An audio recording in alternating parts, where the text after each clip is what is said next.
Thanks, Damien, and thanks everyone for joining us on a Monday afternoon. So in this presentation, I just want to present some of the key arguments that I made in my chapter entitled Dementia and the Double Empathy Problem. And I argued that it can be helpful to view dementia through a neurodivergence lens. So if we understand neurodivergence as differences in cognitive, affectual, and or sensory functioning compared to a neurotypical majority, then it is possible to see how this might apply to dementia. Um, and I think it's still possible to see dementia as neurodivergence and pathology. Um, but understood in this way, I think it becomes possible to see how people with dementia are particularly vulnerable to experiencing the double empathy problem. So difficulties in communication become attributed to their cognitive decline rather than an interactional failure. The photos are photos of either me and my mum or me and my mum and dad. So I thought this was just a beautiful photo that reflected some interaction going on. So I just thought that'd be nice to start us with. And as is fairly obvious, I think, seeing as I've just referred to my mum, this is a deeply personal chapter. As I think all of us working in this area, our work is deeply personal and political, and but it came from my reflections of supporting my mum. So on the 21st of August 2020, and yes, if anybody's looked at her date of birth, this was her birthday. It was during lockdown. Mum, dad, and I were sitting in their living room in front of a Zoom, and we heard a psychiatrist that we'd met a little more than an hour earlier tell us that she had dementia, worst birthday present ever. But over time, I came to see dementia as a form of neurodivergence. And I think it was that perspective and our interactions with her, mine and my dad, on the basis of viewing her dementia as neurodivergence that kept her at her own home, obviously with dad and support from me externally, for as long as we did. My mum is now in the advanced stages of dementia, and her support needs mean, you know, we can't look after her at home. We're very, very lucky that she's in an amazing nursing home and she's cared for. And now I'm unable to understand much of what she says. And in fact, reflecting back on the chapter, compared to, you know, now compared to when I wrote it, there's obviously been cognitive changes even since then, as one would expect from the condition. But we communicate. I try and visit her most days. We still communicate, mostly through touch and through some shared facial expressions. But some days we have conversations. No words, but we have conversations.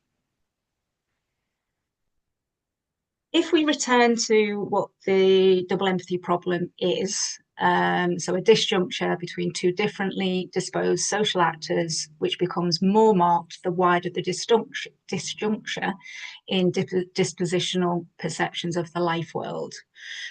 We've seen the double empathy problem used most frequently in the context of autism and autistic and non-autistic interaction, but there's nothing inherent in that definition that limits it to autism. In fact, any cross-communication across neurotype could, you could use the double empathy problem with it. And then that raises the question of whether we can consider dementia to be neurodivergence. Well, in the introduction to the edited collection, Neurodiversity Studies, A New Critical Paradigm, Bertil-Dotter Rosquist, Stenning and Chown were quite explicit that neurodivergence can include autism, ADHD, Tourette's, dyslexia, hearing voices, bipolar disorder, Downs, and dementia. The late Steve Silverman also, reflecting on his mum's dementia, posed a question of whether dementia could be understood as a form of neurodiversity, whilst also recognizing it as a pathology. So there is some support from neurodiversity or neurodivergent proponents, but there's still a reluctance to view dementia as neurodivergence. And I think there's a couple of reasons. One is because it's assumed to be an identity-based model. So in her chapter, considering whether dementia could be understood through a neurodivergence lens, or Orlov notes that it's difficult to see how an identity-oriented model could apply to dementia. She said there are very few people with dementia who wouldn't wish a cure if it were available, and there are very few people who would identify with the dementia. And I think it's certainly true that most people who get a diagnosis, if a cure was available, they would almost certainly take it. But there isn't a cure, and there's unlikely to be a cure anytime soon. And in terms of whether people with dementia would assert an identity, well, that is certainly the case that we are starting to see that. So people in the early stage of their dementia are coming out with dementia. They are engaged in sort of activist activity, sort of raising dementia rights. And there are a number of academics who've been diagnosed with dementia writing from their lived experiences.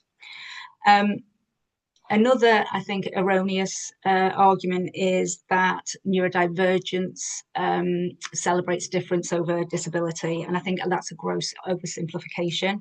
It's entirely possible within a neurodiversity framework to subscribe to a view that the human species is diverse in terms of neurotypes, but still acknowledge that some people or an individual can have an objective disability.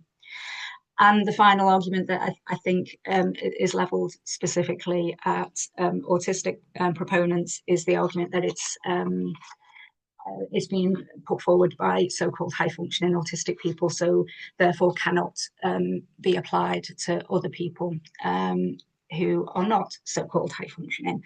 And again, that's an incorrect reading of neurodiversity movement and neurodivergence, but it also reminds me it's analogous with what happens with people with dementia. So people in the early stages of dementia are seen as not being affected by the condition enough to be able to speak to and about other people with dementia, and people who've progressed in their condition are then considered to be too advanced to lack the capacity to know themselves or to be able to contribute to knowledge. So there seems to be some similarity there. So assuming it can be viewed as a form of neurodivergence, I want to just look at how that might look and how we might mitigate some of that. So in terms of how that might look, we see in particular psycho-emotional disablement in relation to people with dementia. So if we think about that in terms of constraining not only what people can do, but what they can become and who they can be. So almost everything we know about dementia comes from dementia professionals, and the subjective lived experiences of people with dementia or their families tends to be marginal. So again, you know, analogous with autism, much of our knowledge, it comes from an exterior rather than an interior perspective. Dementia professionals cover a whole range of people. You know, it's the psychiatrists who do the diagnosing, nurses, social workers, but also charities who are supposed to be campaigning for better understanding of the condition. In March 2024, the Alzheimer's Society, which is one of the biggest UK charities, produced a video, an advert, which I'm going to show, and I hope the sound comes through because I think I've clicked the appropriate buttons. So please tell me if this doesn't work.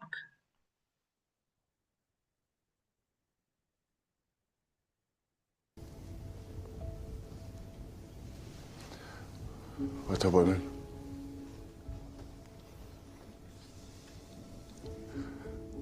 Mum first died on the 12th of May 2019, and she couldn't work out how to prepare a legendary roast anymore. The glue of our friendship group. Mum died again, and she became convinced her friends were trying to steal from her. The style icon of the Covington estate. Mum died as a fashionista, the day she couldn't get dressed into her colourful outfits. Some of the outfits we'll all be glad to see the back of. She died as the Queen of Christmas when she refused to have dinner with the family. She died again when she asked me, her son, what my name was. She died as Dad's rock after 52 years of marriage, the day she looked straight through him. On the 10th of March 2024, Mum died the final time, surrounded by her family. With dementia, you don't just die once. You die again and again and again. We love you, Mum. Which is why at Alzheimer's Society, we'll be with you. Again and again and again. Ryan, I believe you had sound but no pictures, so I've just lost me.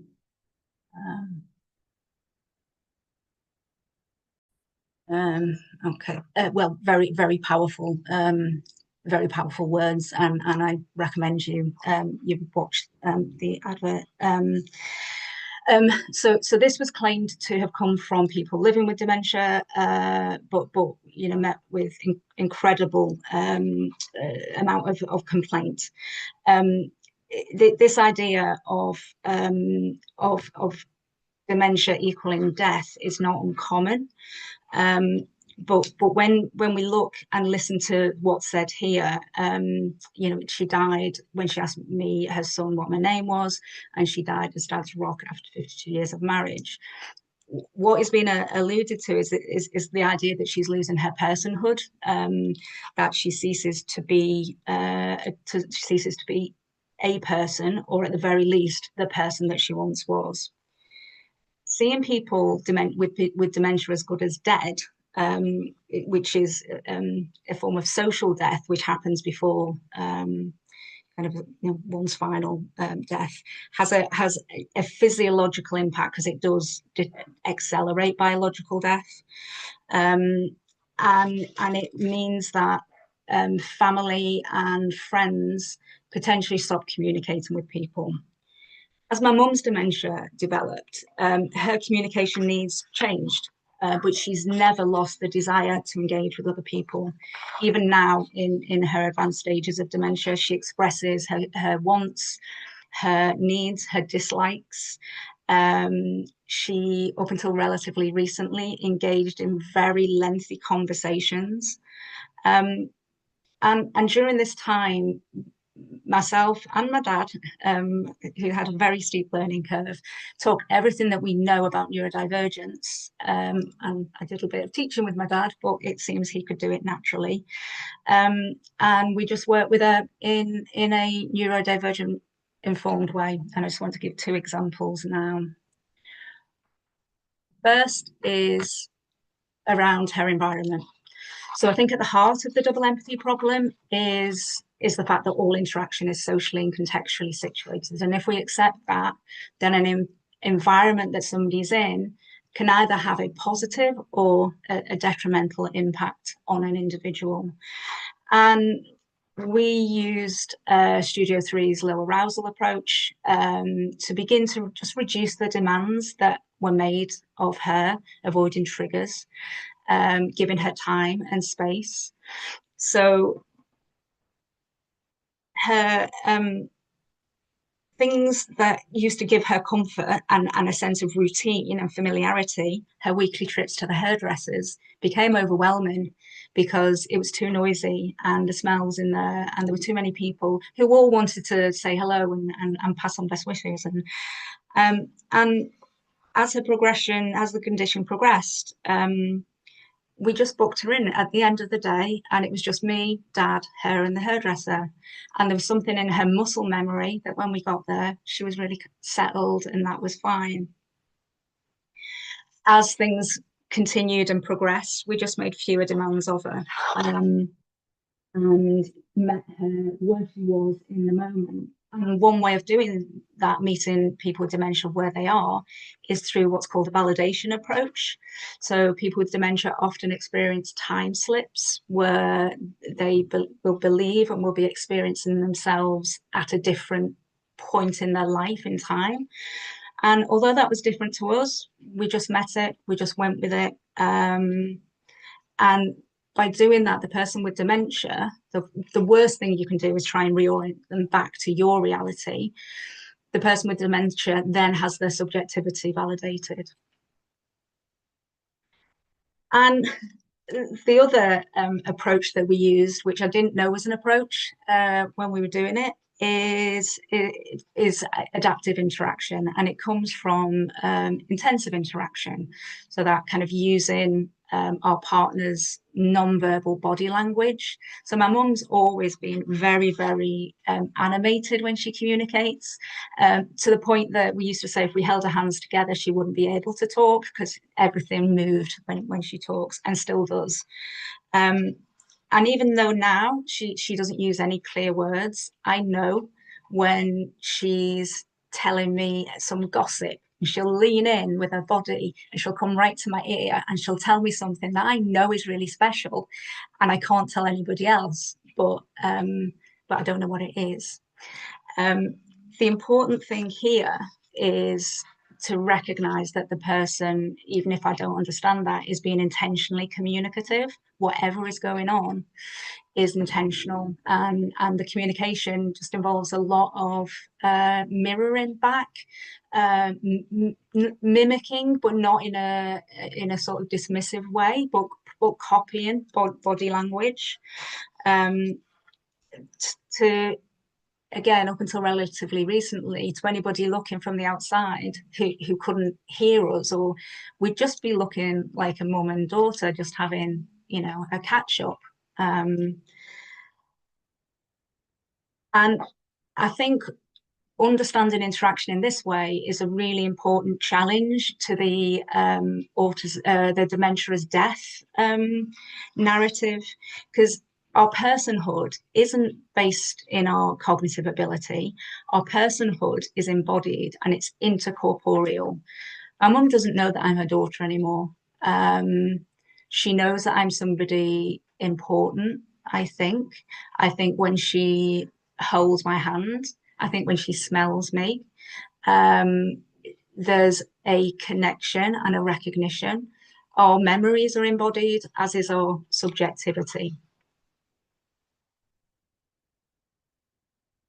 So I would suggest that if we do have a purely dominant biomedical model of dementia, this leaves people very vulnerable in all kinds of ways, but vulnerable to double empathy problem.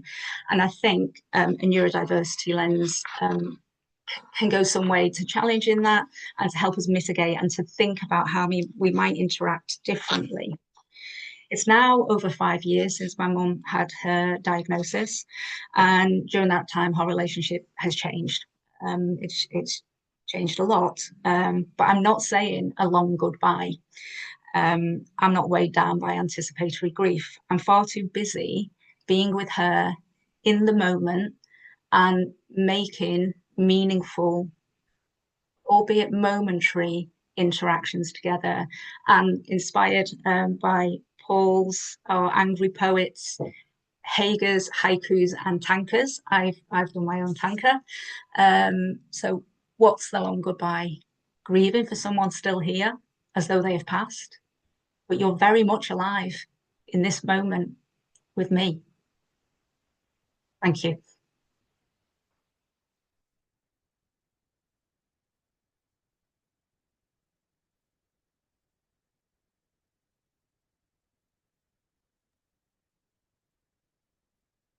So we have some time for questions, about 10 minutes.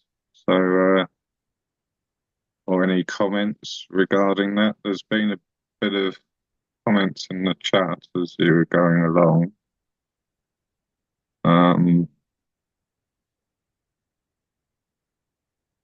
Right. Okay. I've realised now why you couldn't see the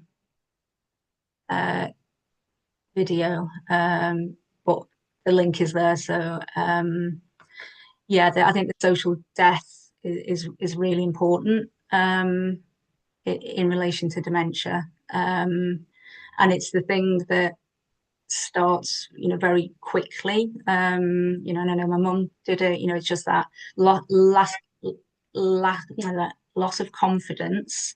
So then begins to make yourself insular. And Effect, yeah, and also people around you maybe feeling embarrassed about how other people might respond. But we were taking mum out. She can't go out now, but we were going out, routinely to shops, to cafes, and she would have conversations with people, and I made no apology. It was, because it's the worst thing, because it just accelerates. Care workers are very often normative, and I think they try to do the correcting of,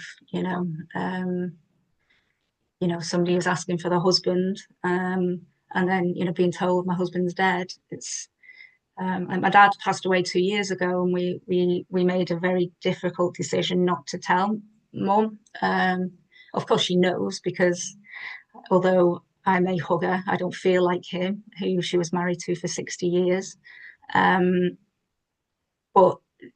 our fear was there would be a momentary realization and utter grief, and then forget, and then you're potentially making somebody grieve over and over again.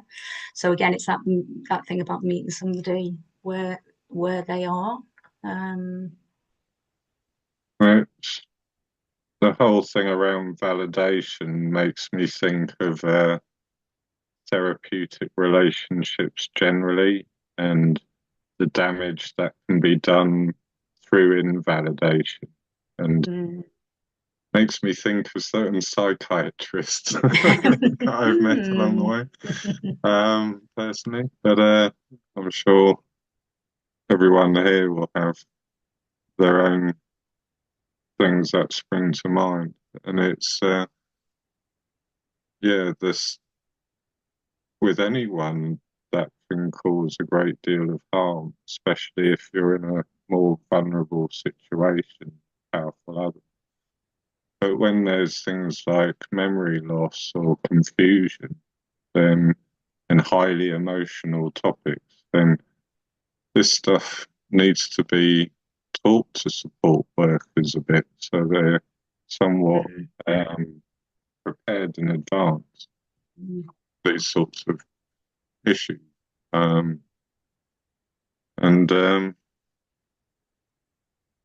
There was also something you were saying about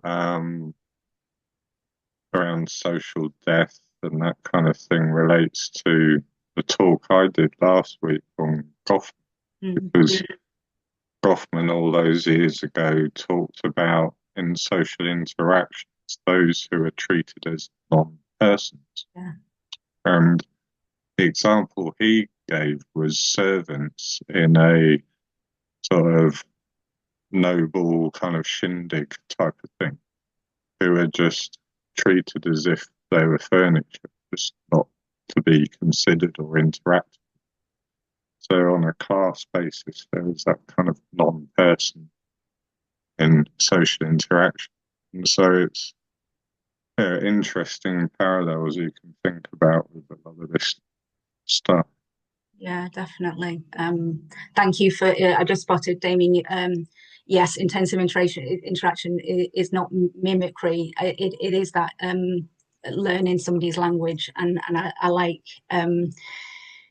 when Marion Young talks about asymmetrical reciprocity, having that kind of sense of wonder about the other person. And I think bringing those two together, of having a sense of wonder, it's the person who uses spoken communication, it's their responsibility to learn the person with dementia's new form of communicating, because they, right up until the very end, that communicative drive is still there, and we're born with that, and as Phoebe Caldwell said, and we never lose it. So it's awful to think of entire groups of people who are not being communicated with on the basis of assumptions that they can't or don't want to. It's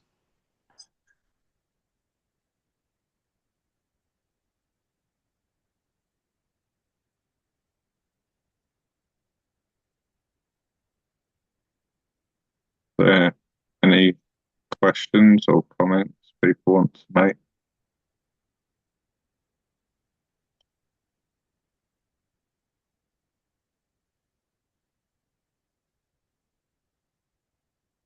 So there was a question. Mm-hmm. So have you read Wendy Mitchell? Like, I was quite interested in Wendy Mitchell, who wrote about early onset dementia that she had herself. No. I have not, no. Well, I suppose this person, which, I feel as an older person, I might well get dementia. There is some of it, was some of it in my family. And I feel I don't want to progress to the point at which I'm totally dependent. That's what, and that there might be an inflection point where you can make that choice. So I was just wondering with your mum, how aware she was going along and if she was unhappy about it.